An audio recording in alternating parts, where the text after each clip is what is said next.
Greetings and welcome to another great episode of Empowering People. Guys, today we're going to touch on step number 5. I do apologize. I've been gone for a little bit. It's because I've been really busy. So that's why I haven't been able to cover all steps, but we're going to get all the way to step number 7. All right, guys. My goal is to help you break down all the 7 steps so you can actually execute the sale of your home like a professional. I am providing you this 7-step process of doing it yourself. Truthfully, after over 3 years in the real estate industry, I could tell you with much certainty that, there's a lot of noise in the real estate game. There's a lot of misconception that sellers can't really execute on their sale, which is not true. And the truth is that just like Grandma Susie's pie, you need your recipe. You don't just throw all the recipes in there without having something in place first. And Grandma Susie memorized that recipe, and that's what also real estate agents or other real estate professionals could do for you. But if you were to have the 7-step process, a recipe to help you execute it, guys, you could do this process on your own without the need of an agent. And I want to deliver that for you. And without further ado, take a look at the other videos that I go step by step, and even the tools that you can need to appraise your home, which is step number 1, the most important thing. But today we're going to talk about step number 5, guys, which is negotiating your offer. Guys, it's really important that you understand step number 5, because there's a lot of emotions involved in this, and you want to prepare yourself, one, to deal with the emotion, and two, to kind of like put together what is your limitations, what are things that you're not going to part with, and you kind of set your standards, but you have to be realistic. You have to understand, are you motivated or not to sell? If you're not motivated, I see this a lot, you're going to make things more challenging for the buyer. You're going to get upset because, again, there's a lot of emotions involved in the real estate transactions, more than anything else that you buy in this planet Earth. Okay, so I'm going to share with you my screen here and show you my step number 5. And okay, let's see, multiple screen. Bear with me here. Bear with me here. Oh, there you go. Okay. All right. So, all right, guys, hopefully you get to see the screen now, which is awesome. So negotiating the offer is one of the most pivotal stages in the home selling process, guys, by far, okay? And it requires the key eye for detail, strategy, approach, and willingness to engage in a constructive dialogue with a potential buyer. Just kind of what I explained, and just a little fancier. These are more fancier words, and I'm trying to dumb it down for you, kind of make it where a third grader could even first grader process this. So I highlighted 5 key points when negotiating an offer. Understanding your terms is going to be our number 1. Comprehensive review. Go beyond the price, guys. Examine your contingencies, right? So the buyer might have some contingencies that they need additional time, or or you might need additional time to stay on the property, right? So you need a lease back. So these are terms that you're going to want to be discussing. Your closing date, right? Are both parties okay with the closing time frame? Now, if you're dealing with someone that it's bringing a financing, you're going to want to make sure you set a closing date between 30-35 days. So yeah. And the other thing is, when you're doing in this process, remember, on the contingencies, you might be negotiating terms for credits and repairs. The buyer might end up actually hiring their own inspector and find issues. And in that case, if they do find issues, guys, just be ready to potentially either give some credit. You don't have to, right? You're not obligated, but remember, you want to be open-minded in negotiating the process because it's emotional. I tell you from experience, sometimes that's why it's kind of good to have a middleman, especially if you understand that you're a highly emotional person. You might want to put somebody else in the middle of that negotiation to kind of bring the word back and forth, so there's no clashing. If you feel that that comes to that, it's kind of good to have somebody in the middle. your buyer financial health. So you want to evaluate your buyer's financial health, guys. So you want to make sure that when you accept that offer, guys, you have gotten a pre-approval letter from the lender, not a pre-qualified. There's two different things. You want a pre-approval because it's a more solid approval, because that means that the buyer has provided the lender with the documents to verify it. So just keep that in mind. A pre-qualified is not something you really want to take as a face value. So also make sure that they have the financial means to close the escrow and make a deposit. You guys, there's kind of like a rule of thumb for real estate agents to do a 1% down payment. I personally done deals, personal deals, where the down payment is $100, $500, $1,000. But if you want to go by the rule of thumb, you could do 1% of the property's value. So if it's 500,000, $5,000 down payment. So you might want to, make sure you highlight that during your offer.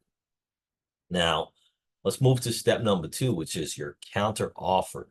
All right. So counter offer wisely, have some strategies.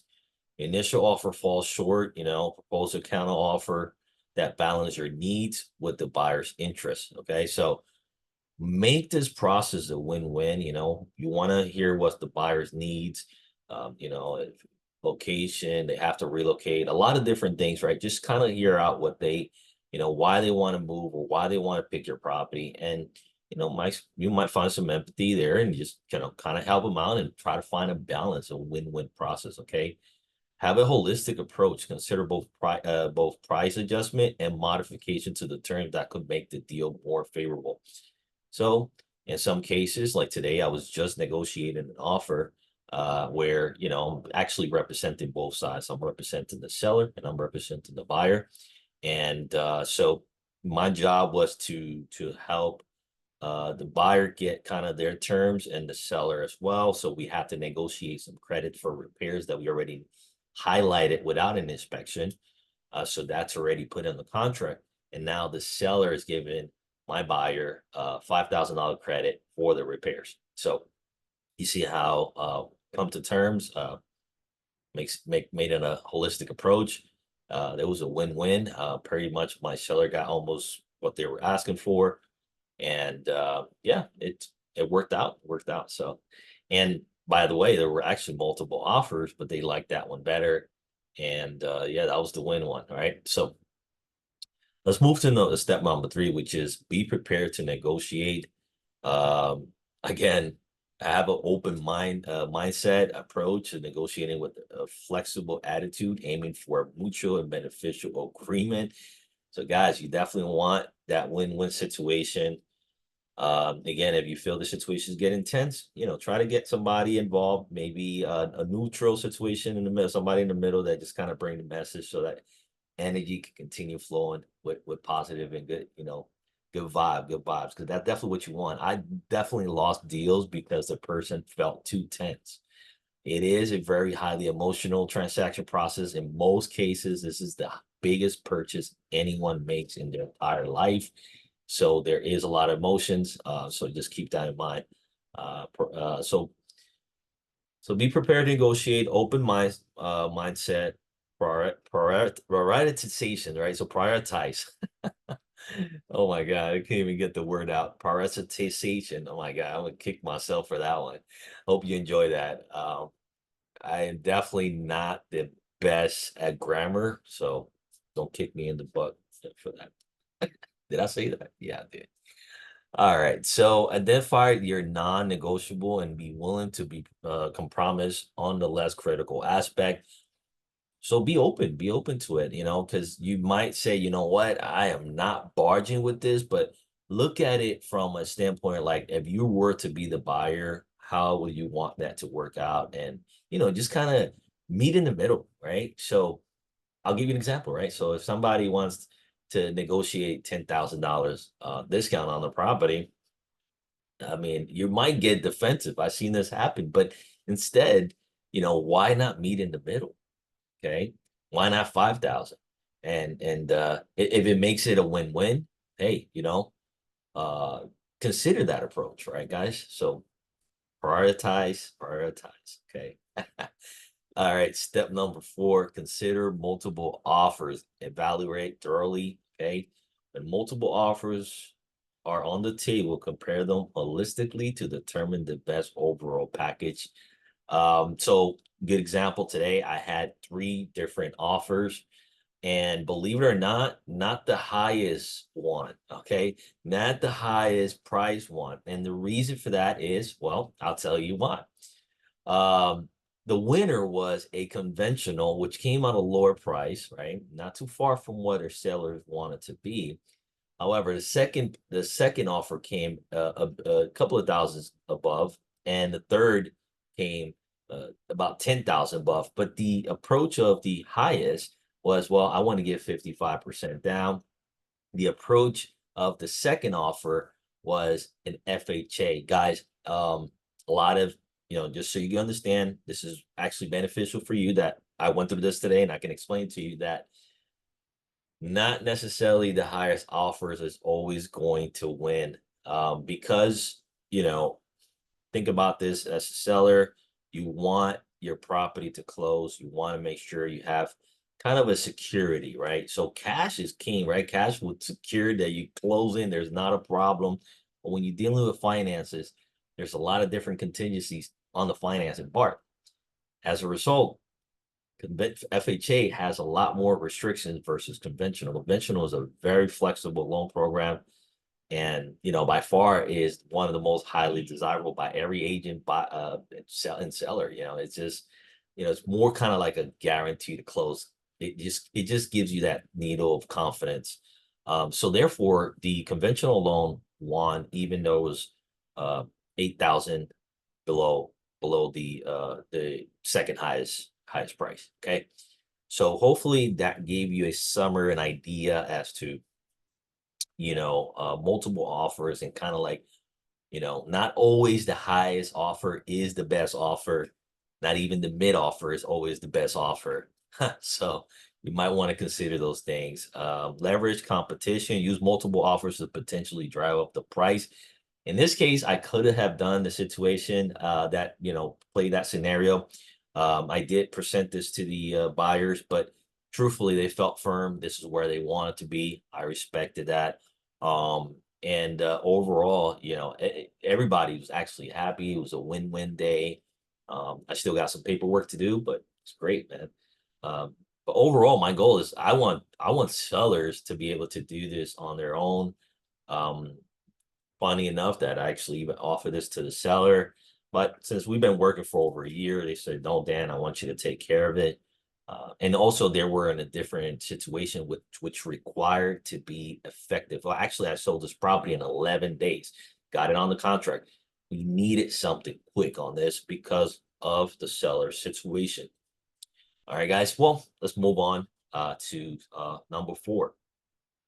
Well, actually, we was on number 4. So we did cover the leverage, competition, using multiple offers. All right. So step number 5, guys, the last one is seek a professional advice, an expert consultation. Okay. So when you're working with a title company, make sure that if you find a title company that has in-house attorney working with them, that way you can save a lot of money on attorney fees. If you need to talk to an attorney, if you're in an attorney state, then you can use an attorney. If you want to use an attorney, go ahead by all means. I do recommend title companies because they have more flexibility, sometimes more staff that you can speak to them, and they can help you get some clarities on your contract or any situations you might have. But also when you need that extra boost to additional legal information, then you could get to speak to their attorney. Or you have any issues with your contract, you get to speak to their attorney. So guys, I really highly recommend that you get a trusted advisor, kind of review your terms and conditions. Okay. You want them to kind of like make sure that you're using the right verbiage, because a lot of times, since we're not attorneys, we can use the wrong vocabularies in contract. And I have learned this through experience. And next thing you know, it actually can hurt you and not actually protect you the way you thought. So that's why it's also good to speak to an attorney, especially if you guys add in terms and conditions that are far beyond the contract. Okay. So in conclusion, navigating the negotiation process effectively is going to be one of your most important part. And you got to understand it's going to be emotional, guys. All right. So just kind of work with that. And if you have any more questions, I love that you actually drop your comment, hit the like button so I could actually continue doing content like this for you. And this is really to inform you, to educate you, to help you execute the sale of your home like a professional, guys, and overall help you in your real estate journey. I hope you like that. And I look forward to doing more videos for you. Thank you and have a great day.